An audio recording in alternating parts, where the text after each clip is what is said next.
বাংলাদেশের জন্য নিজস্ব ভ্যারিয়েন্টের কোনো আইফোন না থাকার কারণে কিন্তু আমরা সবসময় ভিন্ন দেশের আইফোন ব্যবহার করে থাকি। ঠিক যেমন আমাদের দেশে সবচেয়ে বেশি পপুলার আইফোনগুলো হচ্ছে Indian variant, Japan variant, Australian variant, Singapore variant, USA variant কিংবা মিডল ইস্টের কোনো আইফোন। এখন প্রশ্ন হচ্ছে যে আসলে কোন ভ্যারিয়েন্টের আইফোনটা আমাদের দেশের মানুষের জন্য সবচেয়ে ভালো? ভালো খারাপের প্রশ্নটি আসছে কারণ আমাদের দেশে কিন্তু ভ্যারিয়েন্টের উপর ভিত্তি করে দাম কম বেশি হয়ে থাকে। আজকের বাজার অনুযায়ী একটা জাপান ভ্যারিয়েন্টের আইফোন 17 প্রো ম্যাক্সের দাম 1,60,000 টাকার আশেপাশে এবং ইউএসএ ভ্যারিয়েন্টের একটা আইফোনও হয়তো ঠিক একই জায়গাতে স্ট্যান্ড করে। বাট আপনি যদি ফিজিক্যাল সিম ভ্যারিয়েন্টের কোনো আইফোন কিনতে চান, ধরেন সেটা অস্ট্রেলিয়া বা সিঙ্গাপুর ভ্যারিয়েন্ট হয়, সেক্ষেত্রে আপনাকে কিন্তু 1,70,000-80 কিংবা কিছু ক্ষেত্রে তার থেকে বেশি দিয়ে কিনতে হতে পারে। এখন প্রশ্ন হচ্ছে যে শুধুমাত্র ফিজিক্যাল সিমের কারণে এই ফোনগুলোর দাম এত বেশি হওয়ার কারণটা কি? আলটিমেটলি একজন ইউজার ব্যবহার করতে গিয়ে এই ফিজিক্যাল সিম ভ্যারিয়েন্টের আইফোনটায় কি ফ্যাসিলিটিস বেশি পান যে কারণে আমরা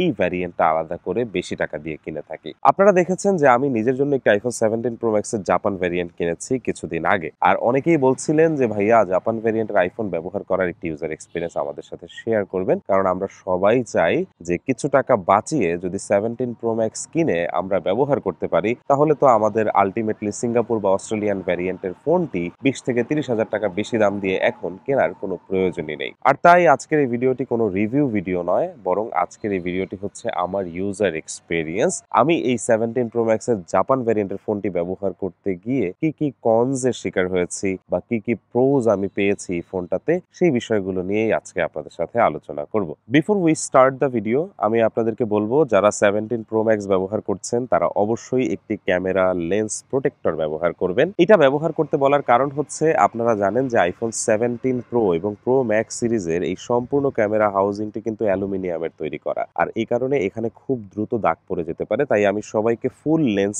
কভার ব্যবহার করতে বলি, ছোট ছোট রিং ক্যামেরা প্রোটেক্টর ব্যবহার করতে নিষেধ করি। আপনারা আমার একটা ভিডিও দেখেছিলেন যেখানে আমি বলেছিলাম যে ক্যামেরা লেন্স প্রোটেক্টর ব্যবহার করা খারাপ। আমি সেটা এখনো বলি যে রিং ক্যামেরা লেন্স প্রোটেক্টর ব্যবহার করা থেকে বিরত থাকুন। আপনার ফোনটি যদি আইফোন 16 প্রো, প্রো ম্যাক্স বা তার আগের কোনো প্রো ম্যাক্স ভ্যারিয়েন্ট হয়ে থাকে তাহলে সেই ফোনগুলোতে ক্যামেরা লেন্স প্রোটেক্টর ব্যবহার না করাই ভালো, কারণ ওই ক্যামেরাগুলো কিন্তু আলাদা একটি গ্লাস প্রোটেকশনের উপরে দেওয়া থাকে। বাট 17 প্রো এবং প্রো ম্যাক্স সিরিজে কিন্তু সম্পূর্ণ অ্যালুমিনিয়ামের একটি হাউজিং বা ক্যামেরা বাম্পের উপরে ক্যামেরাটা রাখা, যে কারণে আমরা যে কোনো সময় ফোনটা যদি টেবিলে রাখি বা যে কোনো অ্যাক্সিডেন্টের ক্ষেত্রে কিন্তু এই সম্পূর্ণ ফাঁকা জায়গাটিতে খুব দ্রুত স্ক্র্যাচ বা দাগ পড়ে যেতে পারে। কাজেই আপনার এই দামি আইফোনটাকে বাঁচাতে অবশ্যই একটি ক্যামেরা লেন্স প্রোটেক্টর ব্যবহার করতে পারেন। আমাদের কাছে দাগাংয়ের ক্যামেরা লেন্স প্রোটেক্টর রয়েছে, আপনারা সিম্পলি আমাদের ওয়েবসাইটে গিয়ে অর্ডার করলেই কিন্তু বাংলাদেশের সর্বত্র আমরা এটা ডেলিভারি দিচ্ছি। অর্ডার লিঙ্কটা আমরা আমাদের ভিডিও ডেসক্রিপশনে দিয়ে রাখবো, যাদের প্রয়োজন পড়বে তারা অর্ডার করে নিতে পারেন। যেহেতু জাপান ভ্যারিয়েন্টের আইফোন মানেই হচ্ছে ডুয়েল ই সিম, তাই আমি প্রথমেই ই সিমের এক্সপেরিয়েন্সটা আপনাদের সাথে শেয়ার করতে চাই। আইফোনে আমি সবসময় ই সিম ব্যবহার করে এসেছি, যখন আইফোনে ফিজিক্যাল সিম ছিল ঠিক তখনও। আর তাই ই সিমের ভ্যারিয়েন্টের আইফোন ব্যবহার করতে আমার কাছে বেশ ভালোই লাগে। আমার এই ফোনটাতে আমি দুইটা অপারেটরের ই সিম ব্যবহার করছি, একটি হচ্ছে বাংলালিংক এবং অপরটি হচ্ছে টেলিটক। নর্মালি টেলিটকের নেটওয়ার্ক আমি একটু কম পাই, আমার মনে হয় যে টেলিটকের নেটওয়ার্ক সার্ভিস সম্পর্কে আপনারা সবাই জানেন, তবে বাংলালিংকের নেটওয়ার্ক সার্ভিসটা আমি সব সময় স্টেবল পেয়েছি, হোক সেটা শহরে কিংবা আমি এখন যেমন গ্রামে আছি, গ্রামেও আমি বাংলালিংক এবং টেলিটক উভয় ফোনেই বেশ ভালো নেটওয়ার্ক পেয়েছি। ডেটা কানেকশন ব্যবহার করা থেকে শুরু করে নেটওয়ার্ক জনিত কোনো বিষয়ে আমার কোনো ঝামেলা ফেস করতে হয়নি। প্রায়শই অনেকে আমাকে প্রশ্ন করেছেন যে ভাই এই সিম ভ্যারিয়েন্টে কি নেটওয়ার্ক রিলেটেড কোনো ঝামেলা হয় কিনা। তাদের জন্য আমার উত্তর হচ্ছে যে কখনোই আমি কোনো নেটওয়ার্ক রিলেটেড ইস্যু ফেস করিনি আমার এই 17 প্রো ম্যাক্সে। বাংলাদেশে 5G লঞ্চ হয়েছে, কিন্তু আপনারা জানেন যে বাংলাদেশের সর্বত্র কিন্তু 5G অ্যাক্সেসিবল না। যদিও আমি আমার ফোনে 5G এনেবল করে রেখেছি, তারপরে আমি 5G এখনো এই ফোনটাতে কোথাও ব্যবহার করতে পারিনি। হয়তো নির্ধারিত লোকেশনে গেলে আমি 5G ব্যবহার করতে পারবো। But overall all over Bangladesh I have been using the 4G connectivity in my phone and I'm really impressed with the network service provided by my Japan variant iPhone 17 Pro Max.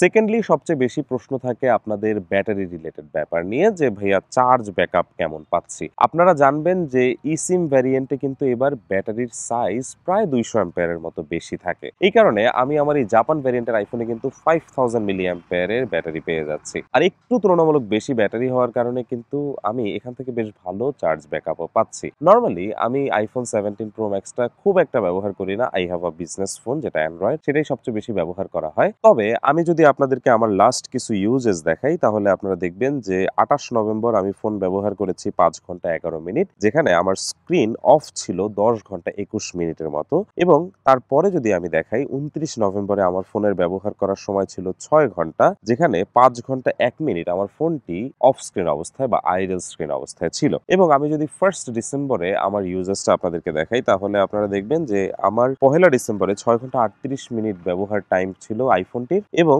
এটার screen idol ছিল ৩ ঘন্টা ৩৯ minute. মজার ব্যাপার, আমি প্রত্যেক ২ দিনে একবার charge করেছি আমার 17 প্রো ম্যাক্স। যদি কোনোদিন আমি খুব বেশি হেভি ইউজ করি, খুব বেশি ক্যামেরা ব্যবহার করি, সেক্ষেত্রে আমি একদিনে একবার চার্জ দিয়েছি। তবে বেশিরভাগ ক্ষেত্রে আমি আমার আইফোনটিকে দিনে ২ বার চার্জ করেছি। এবারে আসি ওয়াইফাই কিংবা ব্লুটুথ সহ কানেক্টিভিটি সার্ভিসগুলো আমি কেমন পাচ্ছি। ওয়াইফাই এবং ব্লুটুথ নরমালি যেরকম কাজ করে ঠিক সেরকমই আমি পেয়েছি সার্ভিসটা। আমার বাসার ওয়াইফাই বলেন কিংবা স্টুডিওর ওয়াইফাই কিংবা বাইরে যেকোনো পাবলিক ওয়াইফাই ব্যবহার করতে গিয়ে আমি কোনো প্রবলেম ফেস করিনি। এবং ব্লুটুথের মাধ্যমে সাধারণত আমি বেশিরভাগ সময় JBL যে স্পিকার আছে, সেই JBL স্পিকারটা কানেক্ট করে আমি সাধারণত গান প্লে করি কিংবা আমার যে ব্লুটুথ এয়ারপডস আছে সেগুলো আমি কানেক্ট করি। এগুলো কানেক্ট করার ক্ষেত্রে আমার কখনোই কোনো ইস্যু ফেস করতে হয়নি। যে কারণে আমি বলব জাপান ভ্যারিয়েন্টের আইফোনের এই কানেক্টিভিটি সার্ভিসগুলো নিয়েও আপনাকে কোনো চিন্তা করতে হবে না। এবারে চলুন ক্যামেরার ব্যাপারে একটু আপনাদের সাথে আলোচনা করি। অনেকের একটা ভ্রান্ত ধারণা আছে যে ভ্যারিয়েন্টের কারণে হয়তো ক্যামেরার পারফরম্যান্স ভালো খারাপ হয়ে থাকে। তবে এটা সম্পূর্ণ একটা ভুল ধারণা। আমার এই জাপান ভ্যারিয়েন্টের 17 প্রো ম্যাক্সে আমি ক্যামেরার পারফরম্যান্স দুর্দান্ত পেয়েছি। Let it be in night mode or in day mode, both অকেশনে আমি খুবই ভালো ক্যামেরা এক্সপেরিয়েন্স পেয়েছি আমার এই 17 প্রো ম্যাক্স থেকে। এবং আমার ধারণা যে আপনার অস্ট্রেলিয়ান বা সিঙ্গাপুর যেই ভ্যারিয়েন্টই হোক না কেন, সেখান থেকেও আপনি একই রকম ক্যামেরা পারফরম্যান্স পেয়ে যাবেন। শুধুমাত্র সেটিংস থেকে আপনি যদি অ্যাকুরেটলি ক্যামেরার সেটিংস গুলো অন করে রাখেন এবং ছবি তোলার সময় আপনি যদি পারফেক্টলি কালার অ্যাডজাস্ট করতে পারেন, তাহলে যে কোনো 17 প্রো ম্যাক্স সিরিজের ফোন থেকে আপনি দুর্দান্ত আউটপুট বের করতে পারবেন বলে আমার বিশ্বাস আছে। আলাদা করে যদি ভিডিওর কথা বলি, আমার মতামত ঠিক একই থাকবে যে ভ্যারিয়েন্টের কারণে ভিডিওতে পারফরম্যান্স খারাপ বা ভালো হওয়ার কিছু নেই। যে কোনো ভ্যারিয়েন্টের একই মডেলে আপনি একই রকম ক্যামেরা পারফরম্যান্স পাবেন। আপনারা হয়তো ইতিমধ্যে খেয়াল করেছেন যে আমি আমার ফোনটাতে কিন্তু সম্পূর্ণ পলি করে রেখেছি।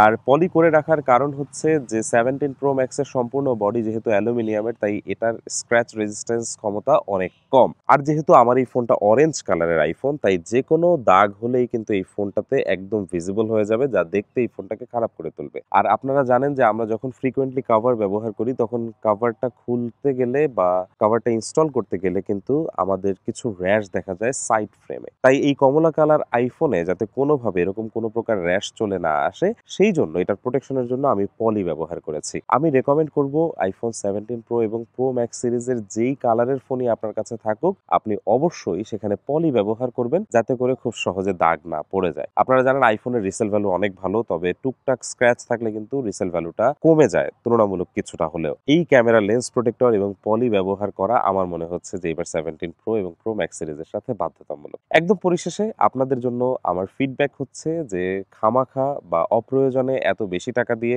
অস্ট্রেলিয়া কিংবা সিঙ্গাপুর ভ্যারিয়েন্টের আইফোন কেনা থেকে বিরত থাকবেন। অনেকেই বলছেন যে ভাইয়া জাপান ভ্যারিয়েন্টের আইফোনে 1 বছরের যে অফিসিয়াল ওয়ারেন্টি সেটা কিন্তু পাওয়া যাচ্ছে না। তাদেরকে আমি বলবো যে এবারের 17 প্রো এবং প্রো ম্যাক্স সিরিজের ডিসপ্লে ইস্যু হওয়ার সম্ভাবনা একদমই নেই, কারণ এবার কিন্তু ডিসপ্লে রিবনের পোর্শনটা অনেক বড় করা হয়েছে, যেটা থেকে আমরা বলতে পারি যে ডিসপ্লে ইস্যু হওয়ার কোনো চান্স নেই। এর পাশাপাশি আরেকটা কথা আমি আপনাদেরকে বলি, যে কোনো নতুন আইফোন নষ্ট হয়ে যাওয়ার সম্ভাবনা প্রায় 1% বা তার চেয়েও কম। আর তাই বেশিরভাগ ক্ষেত্রে আমাদের ওয়ারেন্টির প্রয়োজনও হয় না। আপনি যদি সিঙ্গাপুর বা অস্ট্রেলিয়ান ভ্যারিয়েন্টের আইফোন কেনেন, সেই আইফোনটি কেনার পরেও কিন্তু আপনি যখন সার্ভিস করতে যদি দিয়েও থাকেন, সেক্ষেত্রে অনেক সময় ক্যারিং চার্জ আমাদেরকে প্রোভাইড করতে হয়। So ultimately it's the same. So আপনি যদি অস্ট্রেলিয়া বা সিঙ্গাপুর ভ্যারিয়েন্টের আইফোন কিনে থাকেন 20 থেকে 30,000 টাকা বেশি দিয়ে, তাহলে এই অর্থটা আমার মনে হচ্ছে যে অপচয়ই হয়ে যাবে। কারণ যখন আমরা রিসেল করতে যাই, তখন কিন্তু আলটিমেটলি আমরা দেখি যে ইউএসএ বা জাপান ভ্যারিয়েন্টের আইফোনের সাথে সিঙ্গাপুর ভ্যারিয়েন্টের আইফোনের প্রাইস ডিফারেন্স হয়তো ম্যাক্সিমাম 5,000 টাকা থাকে। বাট নতুন আইফোন কেনার ক্ষেত্রে কিন্তু আমরা 20 থেকে 30,000 টাকা বেশি দিয়ে ওই আইফোনগুলো কিনি। এখন